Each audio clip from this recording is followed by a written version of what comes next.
ওকে, আসসালামু আলাইকুম এভরিওয়ান। বাংলা দ্বিতীয় পত্র 4 দিন আসলে কিভাবে রিভিশন দিবে প্রপারলি, ভাই ওই রিভিশন স্ট্র্যাটেজিটা আগে বলে নেই, যেহেতু সাজেশন তোমাদের কাছে অলরেডি দেওয়া আছে। তো তোমরা যে কাজটা করতে পারো, এই যে অনুচ্ছেদ, তারপরে হচ্ছে গিয়ে আমাদের ব্যক্তিগত পত্র, আবেদনপত্র, সংবাদপত্র প্রকাশের জন্য যে পত্র, সারাংশ, সারমর্ম, আহ দুইটা স্ট্র্যাটেজি আছে। আমার কাছে যেটা সবচেয়ে বেশি প্রেফারেবল মনে হয় সেটা হচ্ছে গিয়ে তোমরা আজকে রাতে ভাব সম্প্রসারণ গুলো পড়ে ফেলো। ঠিক আছে, এই কয়টা ভাব সম্প্রসারণ তো ভাব সম্প্রসারণ গুলো পড়ে ফেলো, আর হচ্ছে নিয়মগুলা খাতায় লিখে ফেলো, যদি খাতায় লিখা না থাকে, কারো নোট করা না থাকে। বা নিয়মগুলা দেখে রাখো। কিসের নিয়ম? এই যে সংবাদপত্রের যে প্রতিবেদন, তারপর হচ্ছে তোমার আবেদন পত্র, চিঠি। তো এগুলো জাস্ট একটা চিঠি, একটা প্যাটার্ন, যেটা আইডিয়াল প্যাটার্ন, সেটা হচ্ছে কি তুমি একটা খাতায় লিখে রাখতে পারো। তোমার যে অ্যাকচুয়াল একটা গোটা পত্র লিখতে হবে বিষয়টা তা না। তুমি জাস্ট আমি প্যাটার্নটাও লিখে রাখতে পারো। এটা আমি কেন বলছি সেটা আমি একটু বলি। সেটা হচ্ছে যে আমরা এই জিনিসগুলো পরীক্ষার দিন লাস্টের দিকে পড়তে যাই, তো স্পেশালি যারা মনে করো যেগুলো আলাদাভাবে পড়ার দরকার নাই, রিডিং করে গেলেই হয়। তো তারা লাস্ট মুহূর্তে গিয়ে, কারণ বড় বন্ধ একই সাথে যেমন অপরচুনিটি, আবার একই সাথে থ্রেট, যেটা আমি তোমাদেরকে হ্যারমেট বন্ধের আগে, না যেন ইংরেজি প্রথমের বন্ধের আগে বলছিলাম। আমার ক্লাস থ্রিতে একটা বাজে এক্সপিরিয়েন্স আছে। তো ওই জায়গা থেকে আহ দেখা যায় ঢিলামি দিতে দিতে লাস্টে পড়ার একটা প্রেসার পড়ে যায়, শুরুর দিকে ঢিলামি দাও, তখন দেখা যায় এই কাহিনীটা হয় যে লাস্টের দিকে নিয়মগুলো ঠিক মতো দেখে যেতে পারো না, বা এক নজর দেখে যাও, পরীক্ষার হলে গিয়ে ভুলে যাও। তো আমি চাই এগুলা তুমি অন পেপার খাতায়, যাতে তোমার কাছে আবেদন পত্র, ব্যক্তিগত পত্র, তারপরে সংবাদপত্র, মানে আমন্ত্রণ পত্র, তারপর হচ্ছে সারাংশ, সারমর্ম তো কোনো রুলস নাই। তোমার হচ্ছে প্রতিবেদনের যে নিয়মগুলো, এগুলো যাতে আজকে রাতের মধ্যে তোমার খাতায় লেখা থাকে, আর তুমি আজকের মধ্যে হচ্ছে ভাব সম্প্রসারণ গুলো পড়ে ফেলো। আর আগামীকালকে 9 তারিখে তুমি হচ্ছে গিয়ে তোমার যে সারাংশ, সারমর্ম, বাকি যে ইয়াগুলো আছে, সারাংশ, সারমর্ম, রচনা, তুমি কালকের মধ্যে পড়ে ফেলো। দেন হচ্ছে গিয়ে 10-11 তারিখ তুমি হচ্ছে কমপ্লিটলি ব্যাকরণ পড়ো। তারপরে হচ্ছে গিয়ে 12 তারিখে তুমি 12 তারিখেও ব্যাকরণ পড়তে পারো, আবার পাশাপাশি রচনার ভাব সম্প্রসারণ আবার রিভিশন দিতে পারো, বা একবার করে আবার রিভিশন দাও রাইটিং পার্টসটা। ঠিক আছে? তো এই জায়গাতে তোমাদের যে সমস্ত প্রশ্নগুলো থাকে, আমি একটু প্রশ্ন করার চেষ্টা করি, মানে উত্তর দেওয়ার চেষ্টা করি আগে থেকে, যেগুলো আমি এতদিন ধরে ফেস করছি। অনুচ্ছেদ কয় পেজ লিখবো? অনুচ্ছেদের ইংরেজি হচ্ছে গিয়ে প্যারাগ্রাফ। তো তোমরা কয় প্যারাগ্রাফ, কয় পেজ লিখতা? সো যদি বাংলাতে নর্মালি ওয়ার্ড লিমিট দেয় না, সো ওয়ার্ড লিমিট না দিলে as much as you can, 3 page, 3.5 page, 2 page থেকে শুরু করে যত পেজ লিখতে পারো, বাট 2 পেজের কম কেউ লেখো না। যেহেতু নাম্বারে একটা বিষয় আছে। আর কাটাকাটি কম করার চেষ্টা করো, বানান ভুল করার কম চেষ্টা করো। ঠিক আছে? ব্যক্তিগত পত্র রুলস গুলো ম্যাটার করে, আহামরি কেউ কোনো এখানে আহ রবীন্দ্রনাথ, কাজী নজরুলের মতো লিখবা না। যারা ভালো লিখতে পারো না তাদের জন্য আসলে বই পড়তেই হবে, যারা বানায় ভালো লিখতে পারো, সৃজনশীল লেখা লিখতে পারো, তাদের জন্য ঈদ মোবারক, তোমরা জাস্ট নিয়মগুলো দেখে যাবা। ঠিক আছে? এটা প্রত্যেকটার জন্য ভাইয়া বললাম। আর হচ্ছে সারাংশ এবং সারমর্ম, এগুলা মোটামুটি বইয়ের বইয়ের গুলো লেখার চেষ্টা করো। কয়েকটা বোর্ডে, বইয়ের বাইরে থেকে লিখলে, কয়েকটা বোর্ডে বলতে কয়েকটা বোর্ডের কিছু কিছু টিচার, সব বোর্ডেরই কিছু কিছু টিচার বইয়ের বাইরে লিখলে ওনারা আসলে নাম্বার দেন না, বা নাম্বারটা একটু কমায় দেন। যেটার এক্সপেরিয়েন্স তোমরা আমাদের বিভিন্ন বোর্ডের স্টুডেন্টের কাছ থেকে, মেন্টরশিপে যারা শুরু থেকে আসো তোমরা জানো। তোমরা কিন্তু নিজ কানে এই কথাটা শুনছো, এটা আমি নিজেও জানতাম না যে এই ঘটনা ঘটে। তো এরকম পড়াইতে পড়াইতে আমরা অনেক এক্সপিরিয়েন্স পাই। যেটা আমি তোমাদেরকে অনেক আগেও বলছি, যে 21 সালের স্টুডেন্টদেরকে আমি যে গাইডলাইন দিতাম, 25 সালে এসে আমি সেই গাইডলাইন দিচ্ছি না। যেমন 26 সালের জন্য মেন্টরশিপটা আরো বেশি গুছানো হবে, আমার এত পরিশ্রম করার প্রয়োজন হবে না, জিনিসগুলা অনেক বেশি গুছানো। তো ওই জায়গা থেকে আর কি এগুলা আমাদের, আমার আমার নিজেরও এটা একটা নতুন এক্সপিরিয়েন্স ছিল। ঠিক আছে? যে এই জিনিসগুলা হচ্ছে গিয়ে তোমরা একটু ইয়া করার চেষ্টা করবা, মাথায় রাখার চেষ্টা করবা, বইয়েরটাই লেখো। বইয়ের বাইরে থেকে লিখলে, কারণ ইউ নেভার নো যে তোমার খাতা কে দেখে। তো তুমি আসলে রিস্ক কেন নিবা যেটাতে তোমার কোনো হাত নাই? ঠিক আছে? তো এইটা হচ্ছে ভাইয়া একটা সতর্কবাণী দিয়ে দিলাম, যে কিছু কিছু টিচার বইয়ের বাইরে থেকে লিখলে নাম্বার দেন না। তোমার ইউটিউবে যারা হচ্ছে গিয়ে ভিডিও বানান, তারা আসলে এই, মানে স্টুডেন্টদের সাথে আমি যেভাবে ইন্টারেকশন করছি ওইভাবে তো আসলে কেউ ইন্টারেকশন করে নাই, এটা তো তোমরা জানো। বাইরে কেউ না জানো, তোমরা তো এটা জানো যে তোমাদের সাথে আমার কি লেভেলের ইন্টারেকশন হয়েছে বা কমিউনিকেশন হয়েছে। তো এই জিনিসগুলো আমার নিজের অ্যাকচুয়ালি একদম নতুন এক্সপিরিয়েন্স ছিল। সেই জিনিসটা একটু মাথায় রাখবে, আগে থেকে বলে রাখলাম। ভাব সম্প্রসারণ মিনিমাম 3 পেজ লেখার চেষ্টা করো, এরপরে বেশি লিখতে পারলে সেটা তোমার ক্রেডিট। আর হচ্ছে গিয়ে প্রতিবেদন, আর প্রতিবেদনের জিনিসটা কি, মানে এপিট ওপিট আর কি। তোমরা এমন যাতে না হয় যে তোমার পেজ উল্টানো লাগে। এটা সবগুলোর জন্য ভাইয়া বলতেছি, এক্সেপ্ট দ্য ইমেইল। সো তোমরা হচ্ছে ধরো, এটা হচ্ছে গিয়ে খাতার যে বাম পেজ, পৃষ্ঠা, আর এটা হচ্ছে ডান পৃষ্ঠা, তো এইভাবে আমরা কি 1 পেজ ধরি। এমন যাতে না হয় তুমি ডান পেজে থেকে লেখা স্টার্ট করছো, দেন পাতা উল্টায় আবার অন্য পেজে লেখা লিখতেছে, এরকম যাতে না হয়। সেগুলা 2 পেজের মধ্যে লেখার চেষ্টা করবা। আমি লিখতাম, but to be very honest, এগুলোর কোনো বাধা ধরা নিয়ম নাই। ঠিক আছে? তো সব টিচার এগুলা ধরেন না। বাট যেটা আমি তোমাদেরকে আগেও বলছি যে সাবধানের আসলে কোনো মাইন্ড নেই, যেহেতু বাংলার টিচার ইংরেজি টিচার একটু খুঁতখুঁতে স্বভাবের হন, পারফেকশনিস্ট টাইপের হন, ওনারা কিন্তু ছোট ছোট জিনিসও বেশ ভালো মার্কস কাটে। তো এই জিনিসটা একটু খেয়াল রাখতে হবে। তারপর হচ্ছে গিয়ে রচনা। আহ, রচনার যে প্রশ্নগুলো থাকে যে ভাই কোটেশন দিব কিনা, ইংরেজি কোটেশন ইউজ করা যাবে কিনা, সব কিছু যাবে। ঠিক আছে, সব কিছু যাবে। সো আর নিয়মের ক্ষেত্রে তুমি যদি প্রতিবেদন কোন নিয়মে লিখবো, সারাংশ এটা ওটা কোন নিয়মে লিখবো, ভাই তোমার কাছে অলরেডি একটা রেফারেন্স আছে, সেটা হচ্ছে মেইন বই। ঠিক আছে, মেইন বই কখনোই রিস্ক না, তুমি যদি মেইন বই ফলো করো ইউ আর চিলড্রেন। তো তোমার বিভিন্ন নিয়ম যদি কেউ না জেনে থাকো, তোমার নিয়মের পিছনে এখন ছোটার দরকার নাই, just follow the main book. Main বুকে যেভাবে দেওয়া আছে ওইভাবে শেষ। তুমি খালি লেখা বাড়াবা।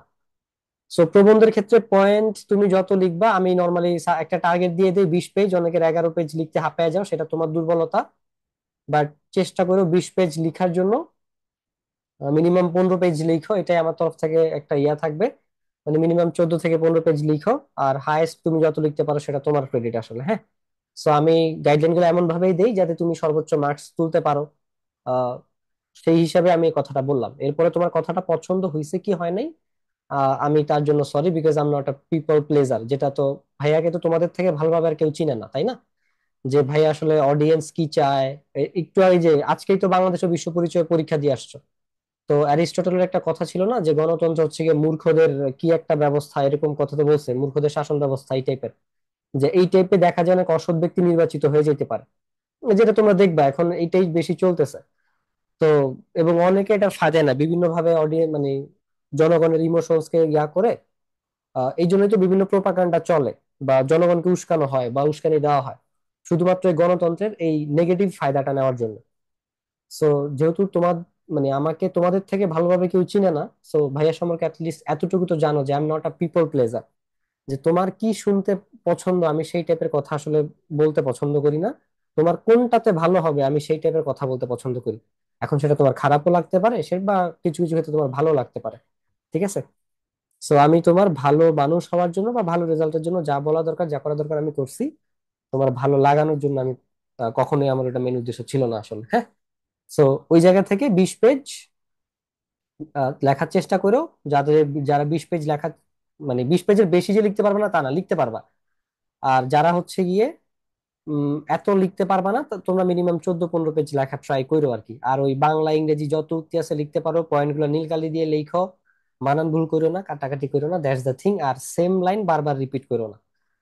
তোমার খুব বেশি ক্রিয়েটিভ লেখা যদি না লিখতে পারো, সেম লাইন তুমি অন্য ভাবে বলো, বাট বারবার রিপিট করো না, হ্যাঁ। So that's the thing. আর সবাই তো আসলে প্লাস পাওয়ার জন্য পরীক্ষা দেয় না, অনেকে পাস করার জন্য পরীক্ষা দেয়। সো এই জিনিসগুলো বলে দিলাম। আর হচ্ছে গিয়ে বাংলাদেশ, সরি, আচ্ছা নির্মিত, ইয়া সরি সরি সরি, ব্যাকরণ অংশটা যেটা থেকে তোমাদের এমসিকিউ আসে। চিন্তা করো 70 মার্কসে তোমার এত ইফোর্ট দেওয়া লাগে না, 30 মার্কসের জন্য তোমার যতটুকু ইফোর্ট দেওয়া লাগবে। সো এটাই অ্যাকচুয়ালি আমাদের দেশ। কিছু করার নেই, এই বাস্তবতা আমাদের মেনে নিতে হবে। সো আমি তোমাদেরকে কমপক্ষে 2 দিন সময় দিছি এমসিকিউ পড়ার জন্য। 10-11 তারিখ, তুমি চাইলে 12 তারিখেও পড়তে পারবা, বিকজ 12 তারিখ আর আজকে এবং কালকের মধ্যে তুমি রাইটিং পার্টসটা রিভিশন দিয়ে দাও। আমি কিন্তু ব্যাখ্যা দিছি, এটা ছিল আমারটা। তুমি চাইলে প্ল্যান বি রিভিশনের জন্য ইউজ করতে পারো, সেটা হচ্ছে যে এখন থেকে ব্যাকরণ পড়া এবং 12 তারিখে, 11-12 তারিখে রাইটিং পার্ট পড়া। তো একটা রিকোয়েস্ট করবো, 12 তারিখে কেউ রাইটিং পার্ট পড়ো না, রাইটিং পার্ট 11 তারিখেই তুমি ধরো। তোমার যদি আগে রাইটিং পার্ট পড়া শেষ হয়ে যায় তাহলে তুমি আবার এমসিকিউ করো। কিন্তু ওই একদিন রাইটিং পার্টের জন্য হাতে রাখো না, এটা রিস্ক হয়ে যায়। একদিনে তুমি সবকিছু প্রপারলি দেখতে পারবে না, প্রেসারে থাকবা, পড়া মনেও থাকবে না। এই জিনিসটা মাথায় রেখো। এই জন্য আমি রাইটিং পার্ট আর মানে রাইটিং পার্টের 2 দিনের মাঝখান দিয়ে ব্যাকরণটাকে ঢুকাই দিছি। তখন তোমার এইভাবে রিভিশন দিলে যেটা হবে, লাস্টের দিন তুমি তোমার সুবিধা মতো ব্যাকরণও রিভিশন দিতে পারবা, আবার হচ্ছে গিয়ে রাইটিং পার্টও রিভিশন দিতে পারবা, তোমার যেভাবে সুবিধা হয়। That's the thing. সো এবার হচ্ছে তোমাদের যদি কোনো কোশ্চেন থাকে আমি কোশ্চেন নিবো, আমাকে কোশ্চেন করতে পারো।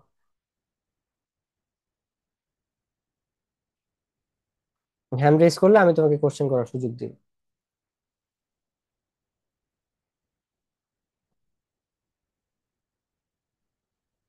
ওকে, এক্সটি বলো।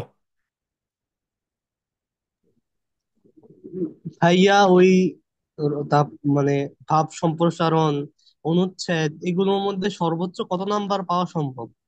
9। 9? হ্যাঁ। মানে এক্সট্রা আমি কি করতে পারি? ওই বিভিন্ন চ্যাট জিপিটি, গুগল এগুলো ব্যবহার করতে পারি, তাই এগুলার না? এখন টাইম নাই, এগুলা যখন ভাই করতে বলছি তখন যারা করে রাখছো তারা হচ্ছে গিয়ে ফায়দা পাবা। ঠিক আছে, তো এখন আচ্ছা আর এগুলা করার টাইম নেই। আচ্ছা আচ্ছা। এখন এগুলা আর করতে টাইম নষ্ট আই হবে। আর ব্যাকরণ তো ওই বইয়ের বাহিরের থেকে উদাহরণ হয়তো বা আসবে না, না? না, বইয়ের বাইরে থেকে কোনো ব্যাকরণ আসবে না। আসলে বুঝবা যে আচ্ছা স্যার আচ্ছা নিজেই জানে না, যিনি প্রশ্ন করছে, যে বই চেঞ্জ হয়েছে 2023 সালে। আচ্ছা। আমাদের ব্যাচের অনেকে জানে না যে বই চেঞ্জ হয়েছে। ওই যে আমি টেস্টের সময় ভিডিও বানাইছি তখন পোলাপাইন সারপ্রাইজ হয়েছে। ওকে। সামিয়া বলো। মুমতাহিনা সামিয়া। সালাম আলাইকুম ভাইয়া। ওয়ালাইকুম সালাম। ভাইয়া আসলে ওই যে সংবাদ প্রতিবেদনটা আছে না, হুম হুম হুম। ওইখানে আমি ম্যামকে জিজ্ঞাসা করছিলাম যে আমি, ম্যাম বলছিল ওই 2-3 পেজের কথা বলছিলাম, তো ম্যাম বলছিল যেগুলো আর কি বইতে আছে হ্যাঁ, ওইগুলাই পড়তে শুধু, আর হইলো বইয়ের মতোই লিখতে। এখন ওইরকম লিখবো, বই বইয়ের মতো অলওয়েজ ফুল। স্ট্যান্ডার্ড, তুমি বইয়ের মতো লিখতে পারো, কোনো সমস্যা নাই। আমি ভাইয়া তো এটা এক্সট্রা বলছি। কিছু লিখতে হইব? এক্সট্রা চাইলে লিখতে পারো, সমস্যা নাই, বাট 2 পেজের মধ্যে লিখে লিখে দেওয়াটা ভালো। কোন 2 পেজ আমি কিন্তু বলছি, এই পেজ এই পেজ মিলে। আচ্ছা ঠিক আছে। উপমা সালাম বলো। আলাইকুম ভাই। ওয়ালাইকুম সালাম। উপমা। ভাইয়া বাংলা টুতে হায়েস্ট কত পাওয়া যায়? ডিপেন্ডস। আমি 90+ অনেকেই পায়, গত বছর 95 না 96 পাইছে রাজশাহী বোর্ডে একজন। এইটা দেখে আরেক ছেলে ডিপ্রেশনে পড়ে গেছে। আমাদের এইচএসসি মেন্টরশিপেও আছে সামি ছেলেটার নাম। আর সব থেকে, এবং ও 1239 না কত, 41 এরকমই 29 এই টাইপের নাম্বার পাইছিল, মানে 1220-এর উপর ওর নাম্বার।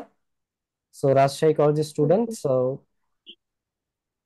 ওর কাছ থেকে আমি শুনছি যে ওর অনেক ফ্রেন্ড পাইছিল, তো এবারে যে 90 পাইছে, বাট ও ডিপ্রেস ছিল। তো আমার বলছে যে ভাই আমি কি বোর্ড চ্যালেঞ্জ করবো? আমি বলছি যে দরকার নাই, যা পাইছো আলহামদুলিল্লাহ, এটা নিয়েই থাকো। So that's it. আচ্ছা ঠিক আছে। মাহির।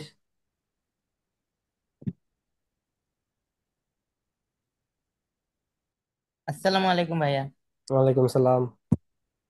ভাই আমার প্রশ্নটা হইলো, আমি রচনার জন্য কতক্ষণ টাইম রাখবো এক্সাম হলে? হায়েস্ট 40 মিনিট রাখলে না, আই গেস। মানে তুমি এক 40 মিনিট। ঘন্টাও রাখতে পারো, ডিপেন্ড করে তুমি আগের গুলা কিরকম লিখো। এখন ধরো প্যারাগ্রাফ, মানে এটা আমি বলতে পারবো না। ধরো আমি 40 মিনিট একটা তোমাকে অ্যাভারেজ টাইম দিলাম। এখন টাইমটা কিভাবে কম বেশি হবে ভাইয়া, তোমাকে এই বিষয়টা বলে দেই। কেউ ধরো অনুচ্ছেদ লিখছে 2 পেজ, এখন তুমি যদি 4 পেজ লিখো, ডেফিনেটলি তোমার ওর থেকে ডবল টাইম লাগবে, তাই না? সেম, কেউ ভাব সম্প্রসারণ লিখবে 2 পেজ 1.5 পেজ, তুমি যদি এখন 3 পেজ 3.5 পেজ লিখো, সেক্ষেত্রে তোমার রচনা থেকে কিন্তু টাইমটা মাইনাস হইতেছে। তো এইটা হিসাব করে হচ্ছে তোমার মাথায় রাখা উচিত। আর রচনা 20 পেজ ভাইয়া একটা স্ট্যান্ডার্ড তোমাকে জাস্ট বলে দিছি যে তুমি অ্যাটলিস্ট 18-19 পাওয়ার মতো করে যাতে লিখতে পারো আর কি। সো ওইটা হিসেবে এখন তুমি 15-16 পেজ লিখলেও গুড এনাফ, তুমি ভালো মার্কস এখান থেকে ক্যারি করতে পারো। ঠিক আছে, সো দ্যাটস ইট। এটা ডিপেন্ড করে। আমি জাস্ট অ্যাভারেজ একটা টাইম বললাম, তুমি 40 মিনিট হাতে রাখো রচনার জন্য। আচ্ছা ভাইয়া, থ্যাংক ইউ। এটা আর এটা ডিপেন্ড করে তুমি হচ্ছে আগের অ্যান্সার গুলো কিভাবে লিখো, তার উপরে টাইম কম বেশি হবে তোমার ক্ষেত্রে। সাদমান সাকিব। ভাই এমসিকিউ কোর্সের ভিডিও দিবেন বাংলা সেকেন্ড পেপারে? এটা তোমাদের চাওয়ার উপরে। আমার একটা ভিডিও রেকর্ড করা ছিল আগের, ওইটা আমি দিয়ে দিব আজকে, আর পিডিএফটা দিয়ে দিব একটু পরে, আপলোড করে দিব। আর বাকিটা হচ্ছে আমার কাছে নোট আছে সমাসের সন্ধির, তো আমি হয়তো নোটগুলো দিয়ে দিব, কারণ এখন ক্লাস দিলে তোমরা ওইভাবে ক্লাস করতে পারবে না, টাইম নেই। তো এই জন্য হচ্ছে আমি আমার যে নোটগুলো আছে ওগুলো দিয়ে দিব, বাট তোমরা যে টপিক বলবো আমি ওই টপিকের উপরে ক্লাস রেকর্ড করে দিব। এটা নিয়ে আমি আমার ম্যানেজমেন্টের সাথে গতকালকে মিটিং করছিলাম যে ক্লাস কি এখন দিব কিনা। আমি 2বার টোটাল ক্লাস রেকর্ড করতে বসছি, পরে then I find out this যে এখন আসলে তোমাদের যে এমসিকিউ পিডিএফটা দিব সেটা পড়াটাই সব থেকে বেশি বেনিফিশিয়াল। That's it. আচ্ছা ভাইয়া, থ্যাংক ইউ। আমি ইন্টারেকশন করব এমসিকিউ গ্রুপে, সমস্যা নেই। আচ্ছা ভাইয়া, ঠিক আছে। নাইম বলো। নাইম, এখন একটা বাচ্চা আমার একটা প্রশ্ন করবে যেটার অ্যান্সার আমি অলরেডি দিয়ে দিচ্ছি। ভাই, হ্যাঁ ভাই বলো। 11 তারিখে কি 11 তারিখে কি এমসিকিউ পড়বো? আর 8, 9, 10 তারিখের ভিতরে রাইটিং পার্ট শেষ করে দেবো। নো, আই সেড 8-9 তারিখ অর্থাৎ আগামীকালকে এবং পরশুদিন তুমি রাইটিং পার্ট শেষ করবা। 10-11 তারিখ তুমি হচ্ছে এমসিকিউ পড়বা, 12 তারিখ অবস্থা বুঝে ব্যবস্থা। তোমার জি। আর এই, হ্যাঁ বলো।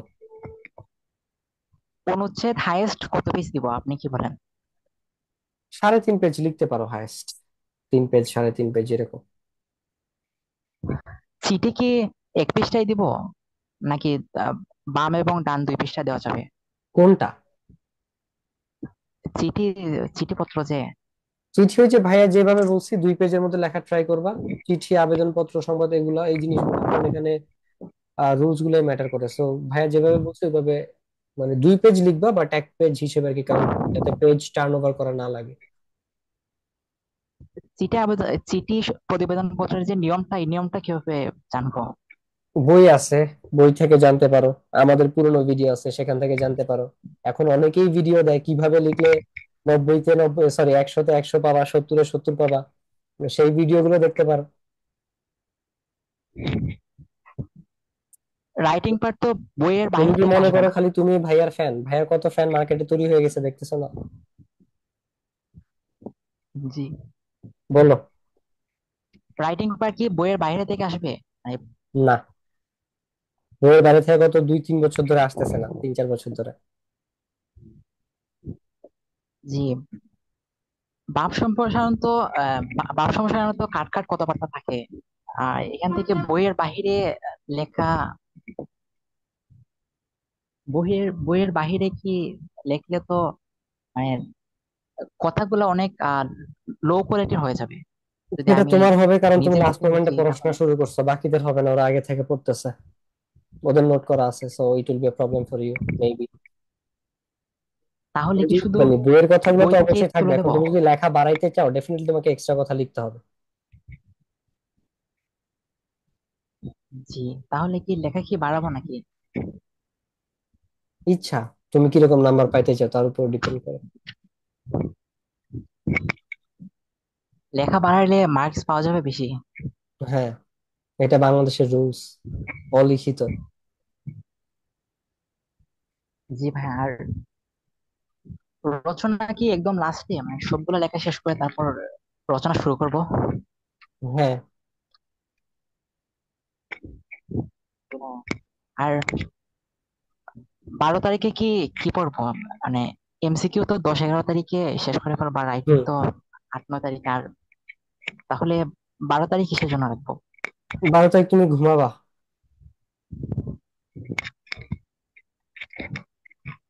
ঘুমাইলে পড়া জি। ভালো মনে থাকে, ব্রেন ভালো থাকে, ঠান্ডা থাকে, ডিসিশন মেকিং বেটার হয়। আর 13 তারিখে সকালবেলা কি করে যাব? কি করবো মানে তাও কোন ঘুমাবা। কোনগুলা দেখবো সবগুলা?